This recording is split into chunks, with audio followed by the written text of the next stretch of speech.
Maybe if I strike a match, I can double my headlights candle power. Okay, FJ40 upgrade time. Well, we've been upgrading this thing since it's been in here. So I'm wrapping up a new wiring harness. It's not a Toyota wiring harness that I've put in here. It's just an aftermarket thing. So all the wire jackets are different. This, you'll see here's my high beam and low beam are green and tan, but they do have script printed on the jacket.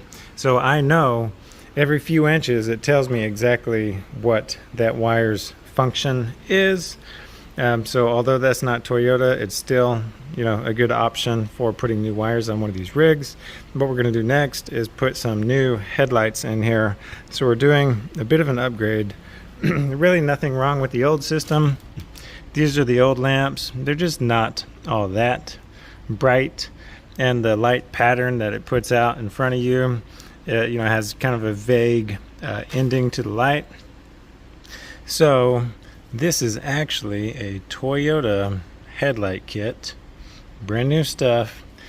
It's got the same 3-spade connector. That configuration is identical. Okay, so you can use the same plugs. You get some instructions in a bunch of different languages, but this bulb assembly is slightly deeper than the original, but it does not hit the back of the bucket, so you do not have to cut up your buckets. Do not take a step bit and drill a big giant hole in the back of that thing for the wire harness. Okay, you see this one is empty, so I've already pulled the original female plug out of here and just snaked it through that grommet. We're going to reuse that little hole in that grommet to get the new female plug in there. So I'm just going to snip this, feed it through there, and then couple it back together and tape it up, and we're going to end up with the same setup that the factory gave us in 1970 or whatever. So the female plug is going to stay in the bucket, and that's going to plug in and rest back here. It's not going to interfere and hit. It's going to fit just fine, trust me. And then we'll have our new wires coming out, couple that back here. Now that harness is fed from just one side, so you do not need to retain the female light plug on passenger and driver. So you can delete it from basically from here to here. The way the wires are routed, your fuse panel is over there on drivers. It runs along the firewall, pokes out, comes along the fender, and then you have a female plug for the passenger headlamp, and then some wires snake over here to the driver lamp. So you can delete this portion right here.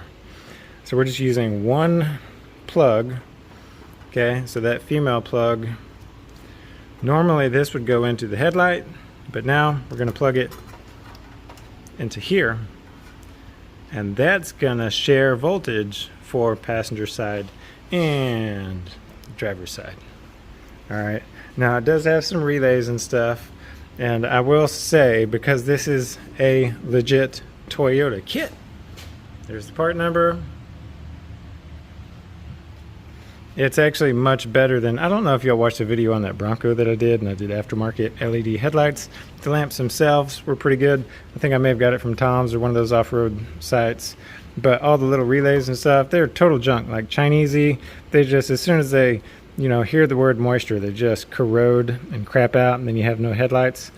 I suspect because this is stuff that Toyota would put on their own cars, that we're not going to have a problem out of that, as long as we can keep it dry and clean. And we've got a bunch of wire here, so we got to figure out where to stow that so it's not just bouncing around. Of course, the other option is to cut it, and since I am taking some distance off of the plugs, you could trim out, probably 3 or 4 feet. I mean, you get a tremendous amount of wire here. So yeah, that's the objective. Snip, put that in there, reconnect it, and then just put the bucket back on the car with a new lamp. Easy peasy. Okay, now it's mostly put back together with a new light here, passengers. I'll show you the wiring on that side in a sec. But the bulb does, it's kind of embossed with the word top on the glass, so you know the orientation of the light bulbs. You don't put it in there upside down. It also only fits into the receptacle one way because it's got these locator kind of shoulders or tabs on the back side. Anyway, so this trim ring is kind of what fastens that, retains that bulb in the socket. It's got a screw here, and I'm missing the third screw that should hold that ring in place, so I'll have to just replace that. But it's all wired up. I did not have to drill any holes in the bucket. The light fits in there just like the factory original lamps. And just like that, we've got our female plug just hanging out in the bucket back there, ready for the new light bulb just to plug in. I've got to put the spring on that tab to this hole, and that pulls this corner of the receptacle back. That's what allows you to make adjustments. So your up-down adjustment screw, if I let this screw out counterclockwise, the beam of light is going to go down towards the ground. And if I screw that all the way in, that's going to push that beam of light up to the sky. It does the same thing over here, because remember the spring is pulling this corner of the light in. So if I let this out, it's going to shift toward oncoming traffic, so be mindful of that. If I put that screw in clockwise, it's going to push that beam of light kind of cross toward the passenger side. So now I've got to make my wiring connection. I can, solder that in, or put some butt connectors on there, or some bullet connectors on there. It's just high beam, low beam, and ground. So we'll connect that and get it watertight. If I use bullet connectors, then the lamp assembly, the bucket and everything can come out if it's hardwired in there, which there's really no reason to pull this part apart again. But your headlight can always come out because its connection is made inside the bucket. But that's it, no modifications to the buckets. It just is basically plug and play, and now we'll have good kind of modern quality light for the road.